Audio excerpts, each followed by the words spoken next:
I'm Laura from Jimmy Bean's Wool, and I am going to show you how to carry a contrasting color yarn, I guess, up the side of a work.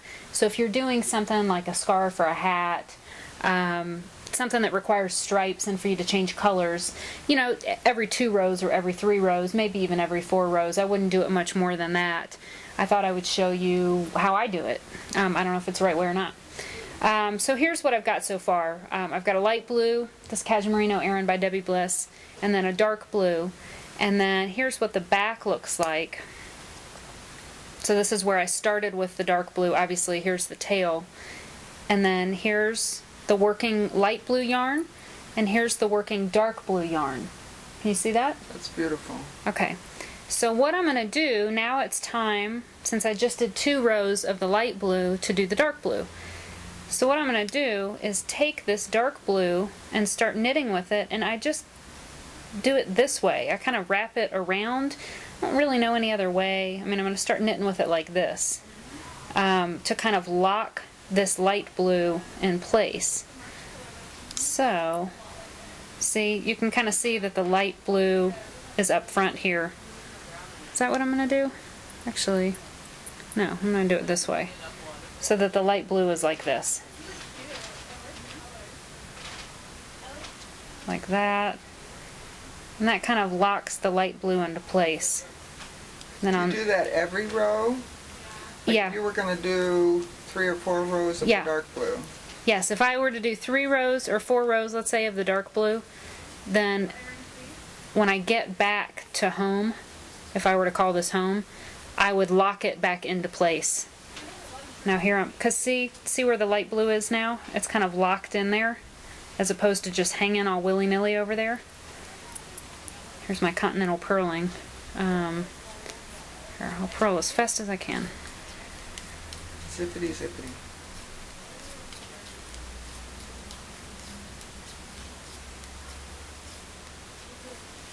Okay, so here I've got my light blue, my dark blue. Flip it around, and I'm going to take... I'm going to try and zoom in just keep your hands where they are. Okay. There you go. So here's the light blue, here's the dark blue.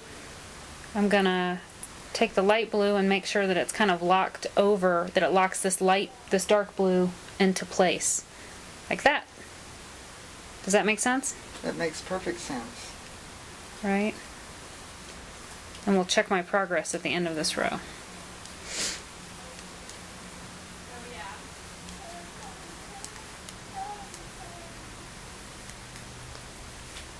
Okay, so that's what that looks like. What size needles are you using on that yarn? These are size 9s. But there, you can give it a little snug tug, whatever. And there, your dark blue is locked into place. You know, and if I go back, you can just keep going back and forth and doing that. And then you won't be able to really see it on the ends as well. So that's how I, you know, use contrasting colors or use multiple colors on the same project and do stripes. In other words, that's how I carry one yarn up the side while I'm working with another yarn. That way you don't have to cut it, do you? That way you don't have to cut it. Yeah, man, I'd go crazy if I had to cut that many strands. So I'll show you one last time. Now I'm going to start with the dark blue.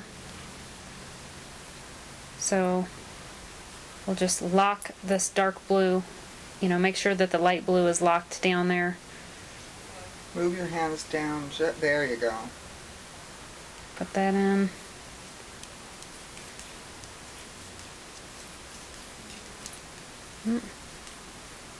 Readjust my tension.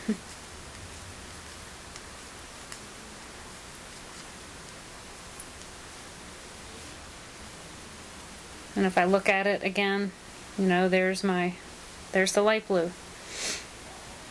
And that's it. That's what I do. Not sure if it's right, but that's how I do it. And I think that's beautiful. Nobody's ever complained. So, I'm Laura from Jimmy Bean's Wool, and that's how I carry contrasting colored yarns up the side of a project. And we did this because Kim asked us to. So, hi Kim.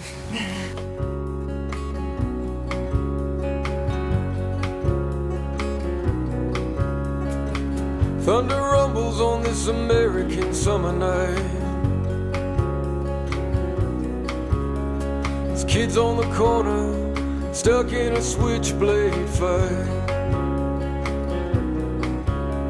and the rock and roll bands play for the girls on the beat.